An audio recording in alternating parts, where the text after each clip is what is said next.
I don't even know how much storage I have, so this might be very short and sweet.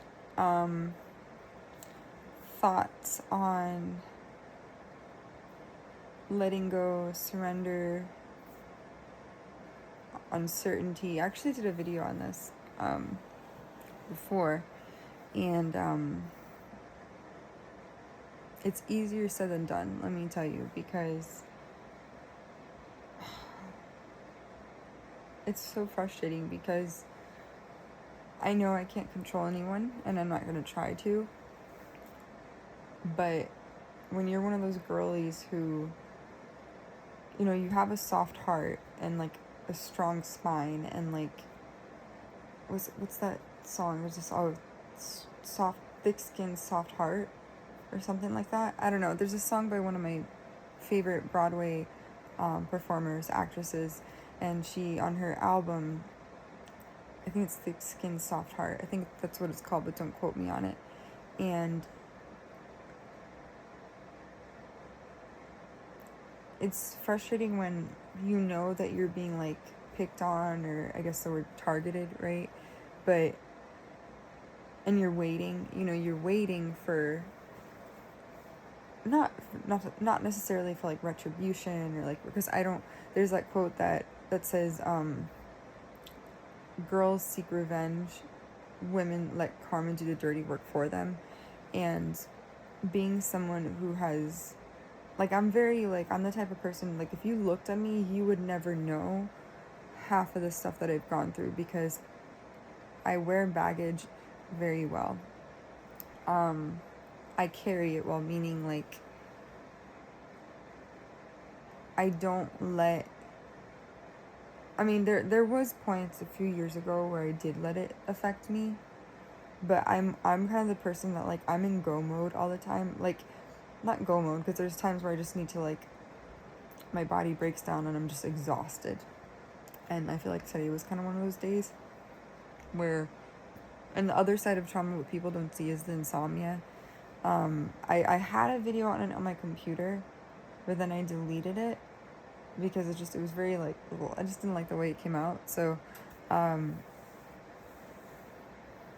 it's hard, and it's like, there's certain parts of my body that I can't, like, fix. Even, like, if you go to therapy, because therapy's only gonna they're gonna, you know, talk to you, they're gonna, like, as much as they can, or they might be the kind of therapist where they'll listen to you, so they really don't do much. So it's also getting your nervous system to get grounded again and realigned. And I find myself, can I put my hair like this? I find myself often scrolling through, and I'm sorry, this is so dark. Like, it's so dark. I wonder if I should, is that better? I don't know.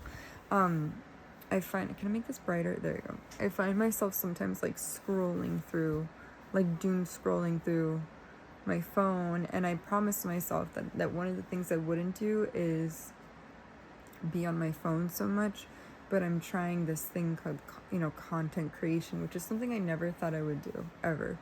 There's a lot of things that I never thought I'd be doing that I'm doing right now. I don't know, it's weird. It's in, like, I feel like it's like limbo. Like, I'm in this waiting period, you know, because, and also another thing that's frustrating is that when you're an oracle card reader or intuitive reader, you will, like, you know, pick up on subtleties and things in your readings, and they're going to say one thing, and then you're going to be like, okay, well, it hasn't happened yet. Is it going to happen? You know, because there's a lot of, like getting insight into the future when you do oracle card reading and stuff. So it's very weird. Also weird to, honestly, because in the employment thing, to sit in that space, because, you know, there's, like, things I want to do now, content creation wise, but I also don't want to compromise my morals as a person. So, because I know if I did more stuff that's more far out, I know that I would, either my channel will grow exponentially, like, on OnlyFans and stuff, or on another site, and it's like, but they're, so I don't know. It's also learning to come into my own and feel comfortable in my own skin. So there's a lot of pluses and pros to it, but there's a lot of cons, because you don't want to sacrifice parts of yourself just to make money. And that's actually why I left doing like musical, not necessarily dance, but musical theater, and because the stuff that I was like exposed to or told to do, it went against my morals and stuff, and I didn't want to do it. But yeah, it's a weird space to be in. I feel like this is such a dark, like the lighting is so dark. But yeah, also I've never realized how much I dislike doing dishes. If I took a gander at my sink right now, I don't know how, but somehow it is amassed or accumulated to extending past the sink.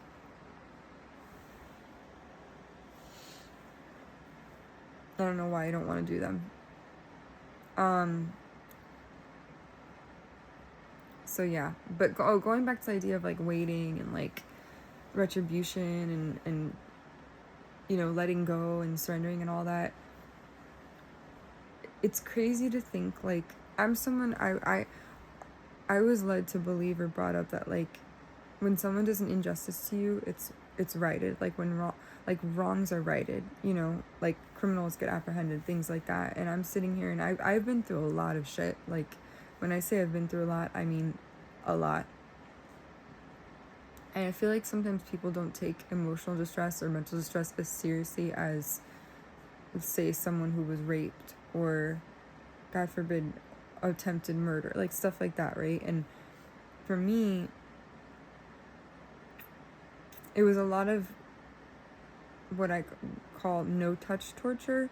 So you think of like, how do I describe this or paint the picture?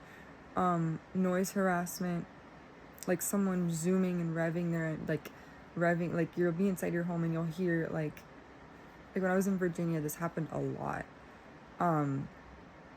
Or someone will zoom past you with their car and like that kind of thing, but like I'm talking really loud and on purpose to like get your attention, or zoom past you or almost knock you. Like I'll be in the car and I got tailed so many times. I saw a lot of one headlighters, meaning like cars with one headlight, people who intimidate and speed up and then they go around and make a gesture. That a lot of that happened, amongst other things. Just weird phenomena, and and this is the part, because I'm a Christian, I do believe in God and I have faith and stuff like that. I go, why do people do this stuff? Why do people pick on people? And I've had to continuously tell myself, I'm like, Ashley, remember, people are immature, they lack coping skills and emotional self-regulation, and they might not have had role models to learn how to cope appropriately and effectively, right? So these are the things that tinker in my brain. And then on top of that, imagine being an empath and you want to help people so you can change them, but you can't because you can only focus on yourself. And I actually did a video on this, which is called the let them theory, about letting people do as they do. And I kind of learned about myself a little bit through this like experience, is that I need to sometimes learn how to keep my mouth shut, right? Because bullies are really good at hitting below the belt. Like they hit where it hurts, right? They find that part of you that's like, they know they're going to trigger you and provoke you. So they find that weakness, that Achilles heel, right? And then they go and they go full force and try to attack it. And I've never been I personally have never bullied. The only person in middle school, there was one person who I decided not to be friends with. And to this day, I regret it, honestly. And I'm an adult. And I was maybe, 11, 12 years old. And I probably would have been friends with her now had I not been rude. And I wasn't super mean. I just said, no, I don't want to be friends with you anymore, because I wanted to have a clique friend, like clique friends, like a group of girls, like in middle school. Instead, this other one girl who, funny enough, I'm actually more like her than ever now as an adult. But really, that's the only time that I've never bullied anybody out, like in my life. I was the one that was the victim of the bullying. And And so much so that, you know, my finances have been affected drastically. I mean, when I say drastically, I mean like life savings wiped out, had to withdraw my, I guess it's 401k. Is it 401k? Yeah, my retirement. I went on this website called beagle.com, which is really great. That was like a year and a half or 2 years ago, and they were able to like tell me what accounts I had money in.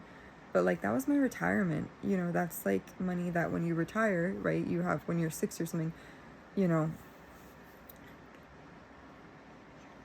And it's just crazy. Like I was and I was hurt, you know. It hurts to have people do that to you. Even I've even had sometimes where I've had like even military folks, sometimes I wonder why, you know. I'm like, is that just them, God? Are they just a dick? You know, or is like there's some secret, you know, in a society, but like a, you know, a group of people got together and I'm on a list and they're all like, okay, let's gang up on Ashley kind of thing. And I know that sounds very paranoid, whatever, but it's there is something called like watch lists and blacklists and stuff. And I swear to God, the past 3 years before, you would think that I'd be on one of these things by the way that I was treated. And I go to like, you know, do my I look for it in because you could look that up. There's Freedom of Information Act, Freedom of Information, right? Of FOIA, Freedom of FOIA or something. I don't know. Anyways, you can look that up, but I haven't, to my knowledge. It doesn't say that I'm on one, but it feels like I'm on one, if that makes sense, because I googled it. I googled 2 or 3 years ago, what, you know, is gang stalking? What is this and that or whatever, and there's this whole like there's forums dedicated to this stuff, and I'm like, what? It was mind-boggling and baffling to me, because if you read these things, these forums, you would go, oh, these people are crazy. They're out of touch with reality. They disassociate. They're disgruntled. They're angry. Maybe they committed a crime and they're, you know, whatever, you know, because you never know. But there's a lot of validity and legitimacy to some of these things that people say, because the phenomenon that they experienced is synonymous a lot with what I've gone through. But then you ask yourself, you're like, but would the government, would the military, would police, like, why, what would they get out of picking on a person? You know what I mean? Like, what would they, because there's like a catch-all, right? Like, there's usually some benefit to stuff. Like, people don't just pick on people for no reason. Usually, I will say, if a smear campaign is started about somebody and then that spreads and disseminates, that could really lend itself to trouble. Because let's say someone starts, like, I'm gonna sit up for a second and I have to because I have to do a course for I'm trying to get certified to teach English online, which I'm gonna put this here for a second. You know, because I haven't been able to get work. I mean, I have been able to get work in person, but even with the jobs that I get, I even sometimes get bullied, you know, in person. And you're probably like, well, Ashley, how do you know that? Passive aggressiveness, bosses who won't make eye contact with you, bosses who overwork you, co-workers who, you know, are making snarky comments and talking behind your back, or they withhold information from you, or give you the schedule you don't want, or ask you to work longer hours, like you overcompensate, you overextend yourself. Like, I remember when I was in Virginia, I was sick as a dog. It was a brand new job at a preschool, and I was so excited for it, and I felt like I was finally, like, I was like, oh my gosh, okay. And then I get there, I was sick as a dog, and I go to the urgent care. It came back inconclusive and negative, but it felt like strep throat, and I had no voice at one point, and they saw this progression of me deteriorating in terms of my health, and a cognizant, empathetic, compassionate boss or manager would say, hey, go home, get some rest. But they, you know, and I felt bad because it seemed like they were short-staffed. But it's funny, the day after I told them I need to go, you know, I'm leaving or I'm moving to whatever, Vermont, the day after, literally, they had a new hire immediately. And they always had people coming in the door. And I'm like, and I asked myself, I go, God, is this really, like, what's going on? There's something wrong here. Like, this is not the way people are supposed to act, you know? So I constantly have this almost tete-a-tete, or in ballet you say pas de deux, between, you know, this idea of okay, there are good and kind people out there in the world, and then but you see this other side of the world that's so cruel and maniacal and vicious, and man, it makes you question human. The one thing that reminds me, I tell myself, I go, when they go low, you go high. And then also I say, if I exist, right, as me, as Ashley, if I exist, then surely there are other people out there that exist too, that are like me, right? Because I've had it to the point where I think people have tried to literally, uh, on purpose, intentionally, fuck with my mental health so that I wouldn't feel motivated to work, that I would feel tired all the time. I even, to the point where I go, have I been drugged? Was I poisoned? Like, there, I mean, it's cruel stuff. And then the thing is the scary part about it is that you go into law enforcement, and this is like overlooked. You're looked at as either crazy, out of touch with reality, right? Delusional, or you're harboring a grudge or something. Like, they'll skew the perspective, and it's sad that people don't take people seriously until, and then the other factor of it is I go, tried to make peace with the fact that I go, I think sometimes it's just a joke on someone's end. Sometimes people get, I think, picked randomly to be targeted, and yeah, that can seem kind of conspiratorial, but it's true though, like 100%. But if you look on gangs, it's called gang stalking. That's the blanket term, but it's not necessarily a gang. It's basically this idea of like community mobbing, of like a group of people come together and they start a smear campaign, or they talk poorly about you, and you are kind of used as this like almost a there's speculation that you're used as like a guinea pig for a social experiment kind of thing run by a specific group of people. There's a whole rabbit hole of things you can go down, and I sit here and I take a step back and I'm like, God, you can't tell me that, because then you say, oh, if there's a God, then why would God allow this to happen? Why would God allow his children or his humans to go through this horrible situation when.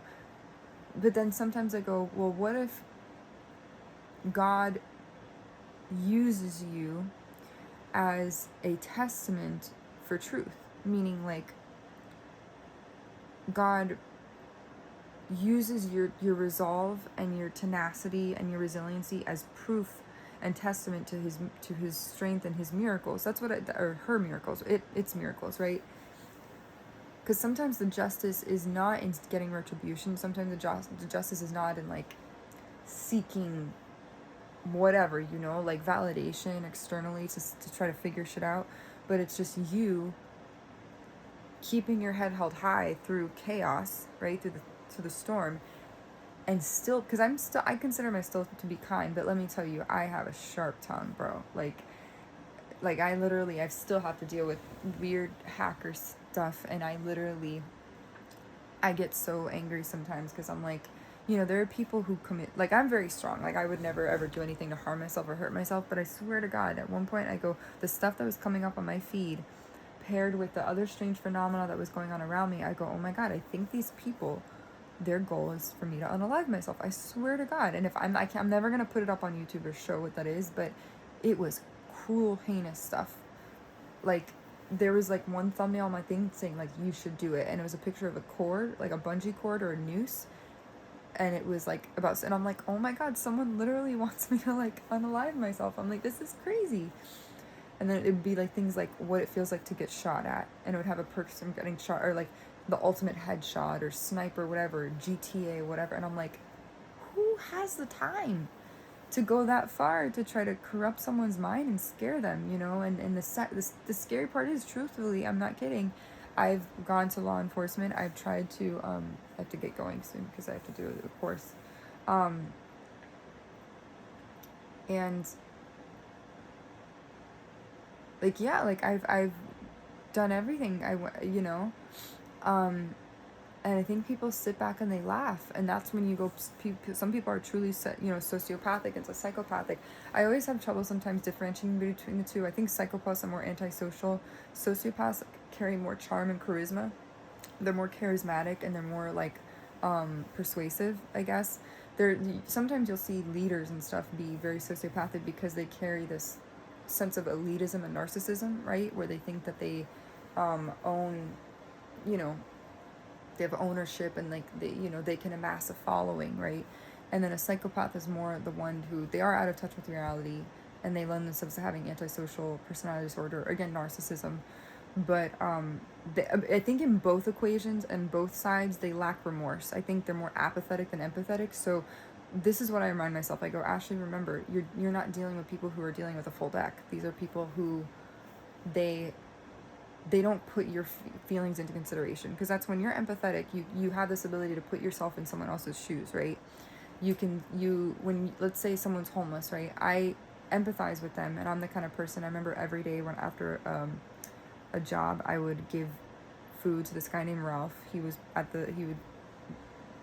be in the parking lot by the restaurant that I would work at, and every day, because my heart broke for him, because I go, think about it, he's on the street, he doesn't have a roof over his head, but he was content with that. But like, I gave him the number to in Miami there's something called the Chapman Partnership if you're homeless, and I volunteered there with an organization, Little Lighthouse Foundation, at one point, and I remember I wrote that down for him, and he's like, oh, okay, thank you, whatever.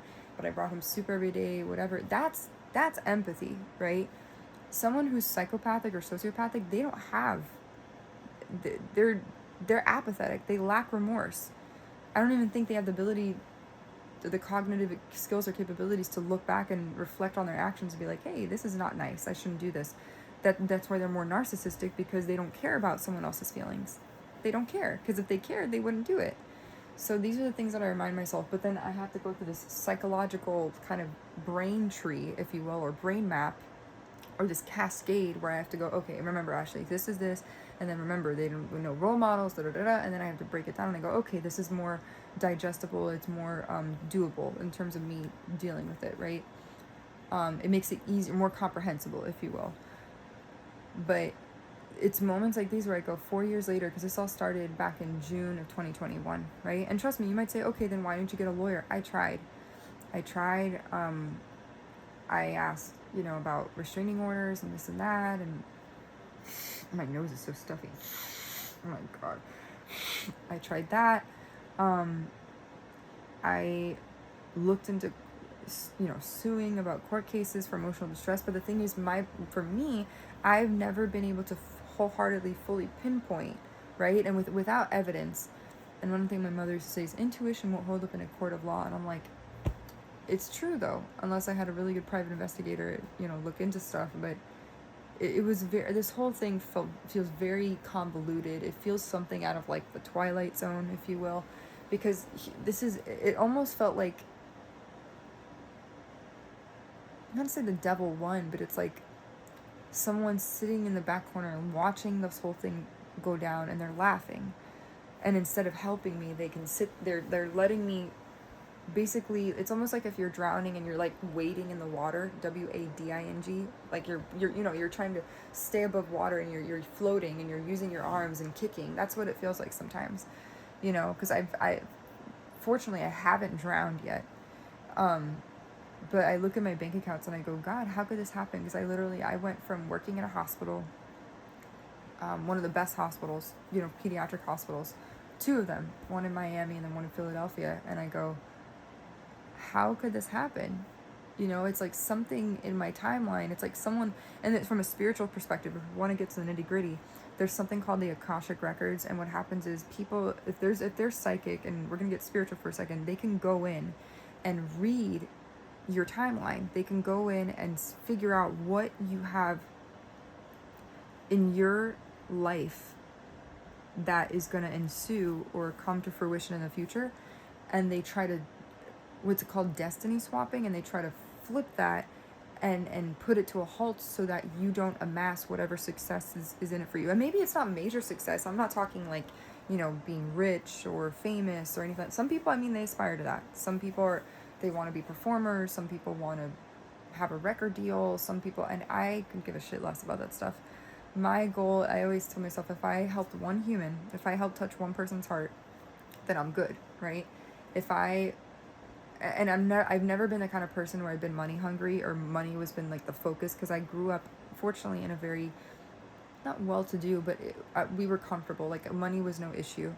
And then after this stuff happened, I've kind of had to be in this mode of like, when you say that, when you lock in, when you're like, you focus and you're like beast mode, right? Where you're like, I'm going to get this shit done, because now I have to think in that mentality of like money making and whatever. And I never used to have to think like that. Money flowed in very easily. Like when I was a server, because I never really, I wasn't desperate for it. And I just, my passion for serving, like hospitality, shined through. And by that, I provided excellent service because I loved what I did. So I got tipped really well, or, jobs came to me very easily because I was very passionate about working with kids and child life therapy. So in that token, even jobs now, even jobs, like actual jobs, I'm not even eager to have like a real job.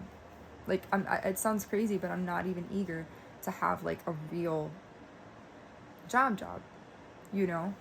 Um, which is crazy because, and I've learned it's funny if you're in the NSFW, not safe for work, SW industry, if you know what I mean, they call it vanilla jobs, which I find kind of funny because it is true. Like I've never really wanted. I realize myself, I'm not someone who I can't do a vanilla job at all. Like I can't. Like I used to think, oh, I can sit behind a desk, and I did that. I did a desk job where I was a personal vacation consultant. I worked in inside sales.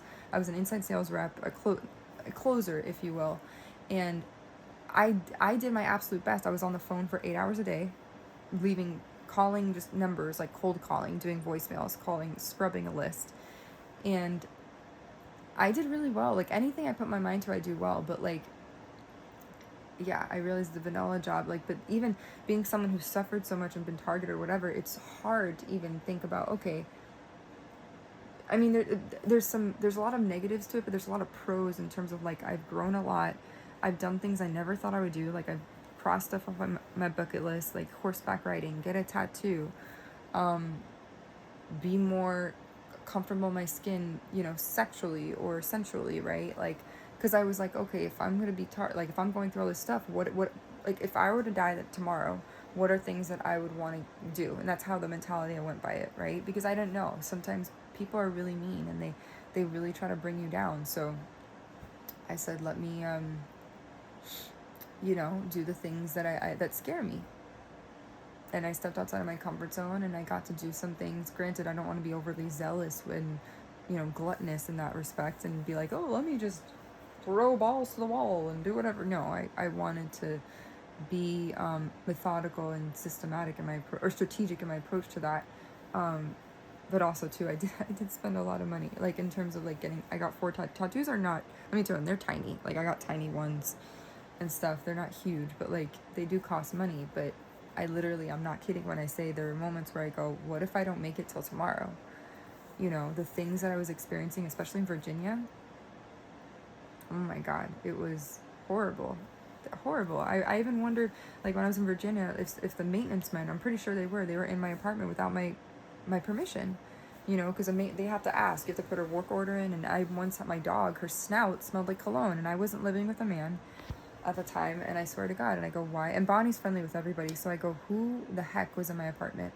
I've had on my balcony in Virginia, and it wasn't raining, it looked like someone splattered like ammonia or like, like cleaning, like it wasn't cleaning stuff, but on my balcony it looks like someone was in there because it would look like someone threw, and it's crazy. It's absolutely crazy. And these are, I think they're not kids, these are adults, mind you, adults with jobs, with children, families, and somehow, some way, I became the sole focus of these people's efforts, whoever they are. There's speculation on those forums, like the targeting forums, that it's, like there's watch lists, there's specific groups of people. I mean, you can go down the rabbit hole, and it's like, do I want to do that? And I go, I'd rather be focusing on my future and what I want to attain in my life versus what I lack, because obviously if you know anything about metaphysics and law of attraction, what you think you attract, right? A thought becomes a belief when it's a repeated thought, right? So essentially a belief becomes a thought, like when it becomes like habitual, when you have the same thoughts over and over again. So I told myself I want to be very clear about the direction I go in, especially my mentality, because let me tell you, when you have a rock solid mentality, no one can fuck with you. Like when you are so steadfast and resolute in your resolve and your focus, no one can fuck with you. You can be going through such chaos in the world, and it could be horrible things, people talking mad shit about you, making up lies, trying to incriminate you and stuff. And if you stay grounded, and this is where yoga comes in, which I do need to practice more yoga. And when you do practice, like what Mel Robbins says, the let them theory, you become untouchable. Like literally, it's amazing when I've had the mindset of I'm just gonna lock in, I'm gonna focus. I'm impervious or impenetrable, I guess is the proper word, to mind control, I guess what you can call it that. But what's hard is that, I go on social media and I've been on my phone a lot more lately because I'm trying to do content creation. And then I see something on my feed or something that, whatever, like there's references, I don't know why, to this, I don't know why. Though someone wants to pick on, I guess a lot, I get that about Wednesday Addams from like the Addams Family. Don't ask me why. I've seen that show. I only know from like the TV land black and white version of Addams Family, like with Morticia and whatever. I don't really know anything else. I just know the daughter's name is Wednesday. They had this little hand that whatever goes around, this really tall dude that's like a butler. I don't know anything else about it, but that comes up a lot. References about Twilight, Hunger Games a lot. And you're gonna be like, Ashley, that's crazy. You're reading too much thought. No, it's perpetual. It's to the point where it's like very much in my face, and I don't understand why. And sometimes I go, the best thing you could do is let go. And there's a quote from this brand that I love called Natural Life, based in Jacksonville, Florida, and the quote, they do little chirps, they're called chirps or blurbs, and they say, when you stay positive in a negative situation, you win. And granted, I'm not into like a competition of like, oh, I need to win, it's whatever at all costs. But it really does speak to itself that your power, your confidence level excels and increases, right, exponentially when you finally start to go, hey, I'm not gonna. But the thing is, here's the other thing though, it's a double-edged sword, because I've tried to let go. I have let go in terms of like, oh, I'm not going to worry about dating. I'm not going to worry about, because I'm telling you, even dating has been difficult, because I've met so many men, I think, that were married, had girlfriends, were catfishing me, or were joking with me, guys that were maybe gay or queer, whatever, which much love to LGBTQI community. I don't discriminate, but it is something else when you have someone who's gay playing straight and they're trying to trick you into having a relationship with them, which I don't know what would be the purpose of a gay guy to do that. And let me tell you, I went to an performing arts school. A majority of the men there were gay, and I've had friends. One of my best friends in high school, he's an amazing dancer. He was so sweet and so nice to me, and we were such good friends. And he was gay, and we would dance all the time together and have fun and dance in the mirror and be silly and have lunch and so I have no hate with that, but it is something else. But I've literally, that's happened to me. And I have a pure heart, and I try to go at it with this mentality of like, I'm going to be kind, I'm going to be nice. But the thing is also too, when you let go, people go, okay, she has her defenses down. Let's go in for the kill and whatever.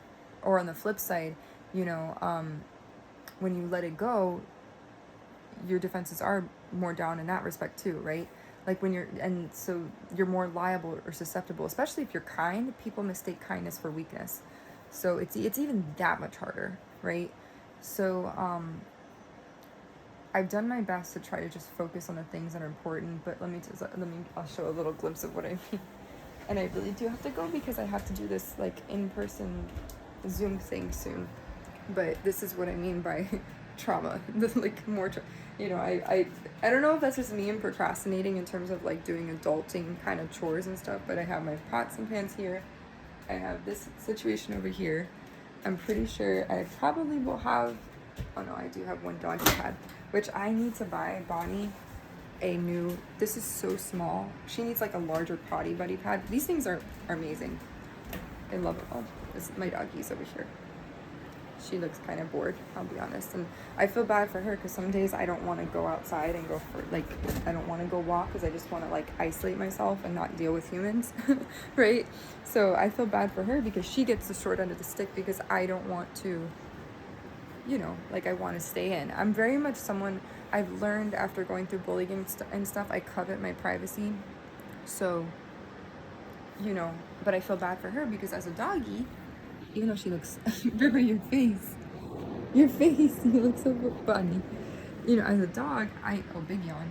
I know that she would benefit from being with other dogs, and, there really isn't a dog park where I am. I wish there was. even though the landlord told me there was, but I don't see one. I'm sorry if I have no makeup on right now. I did have a little bit on my eyes, but I need to go grab my Walgreens delivery. Hi, dear Shushi.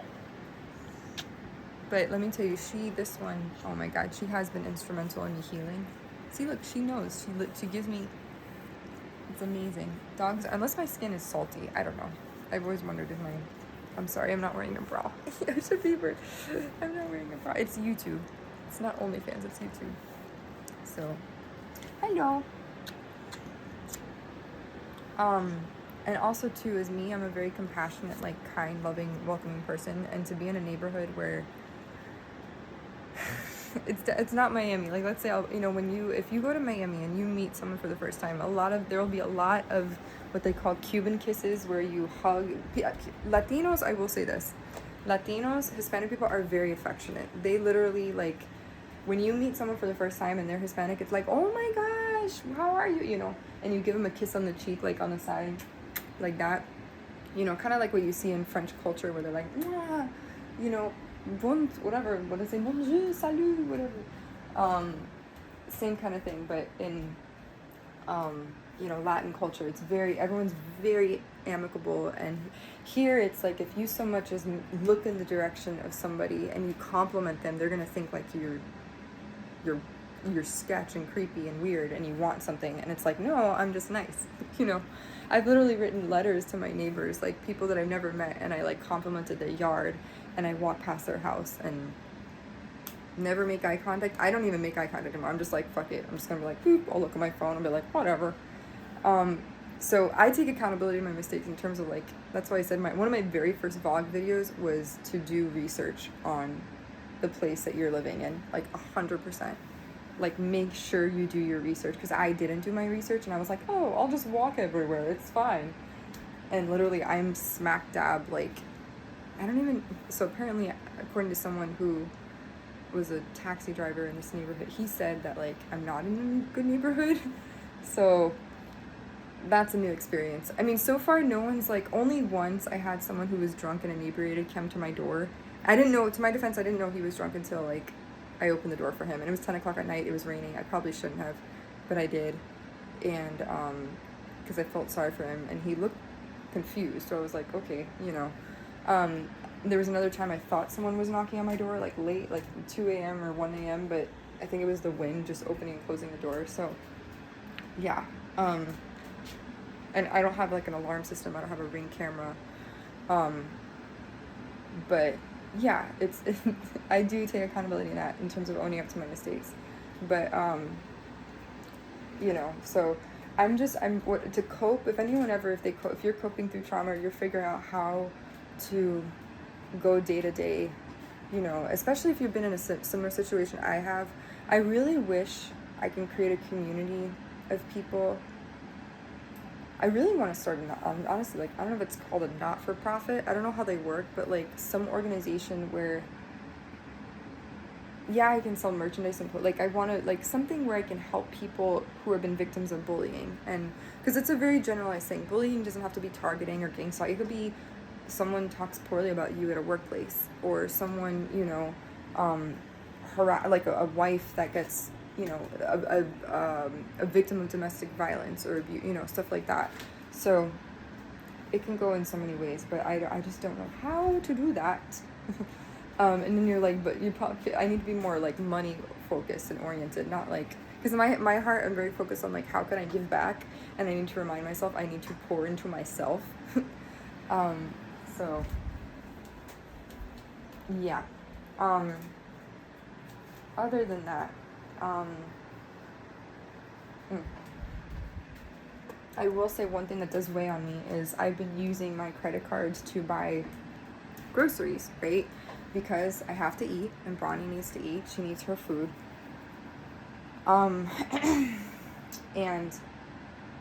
I don't have income coming in. But in my mindset, I'm like, okay, but I will make income in the future, so I'll pay it off the minimum when I can, right? But it is weird because I'm buying stuff and I don't really have the means to pay for it. But I do have faith in God, and I am very tenacious and diligent, and, I don't give up. So You know, I look at it like I will, mind you, you can't just wait for stuff to fall from the sky and be like, hey, there's whatever. You have to be proactive and, you know, diligent and take initiative. But I am hopeful. I don't give up. But I did kind of realize through all this, I don't want a vanilla job. It's hard working under the direction and discretion of somebody else, I will be honest. Like the 9 to 5 thing, the nose to the grind, I don't know if that's for me. Like, I used to, yeah, if I hadn't gone through all this stuff, maybe, but like, I don't know. I don't know. I don't feel like it's for me. So I've been trying to find different ways and outlets and starting a business from scratch is hard. Even if it's OnlyFans, I'm telling you. I thought, you know, you'd go on the site and be like, bam, you know, you have to learn how to use it. You have to learn to market yourself and sales and content and creating ideas. And you're like, oh, but that's all sexy work. That's easy. No, it's not. No, it is not at all. Like, you have to come up, you have to do, you have to get cute clothes or come up with things. Like, it's a whole thing, you know. And right now I don't look very OnlyFans sexy-ish. Like, quite the opposite. But yeah, so but I'm not going to look at that. I have to just kind of look at it as like a side hustle thing, you know, to do for fun. Yeah, but I wanted to give a little update because I haven't done a vlog, I feel like, in a long time. It's probably only a few days, but it feels like a long time. But this is the state of affairs of my kitchen right now. And this and that is a hot mess. I'm trying to really focus on trying to do that. There's a Pomodoro technique where you set a timer or whatever. So, yeah. But I need to get going because I need to log on to this class. I don't know if it starts now or in an hour, but either way, I need to be present for it. And that's another thing too. I want to do like a certification course to become a medical assistant because I didn't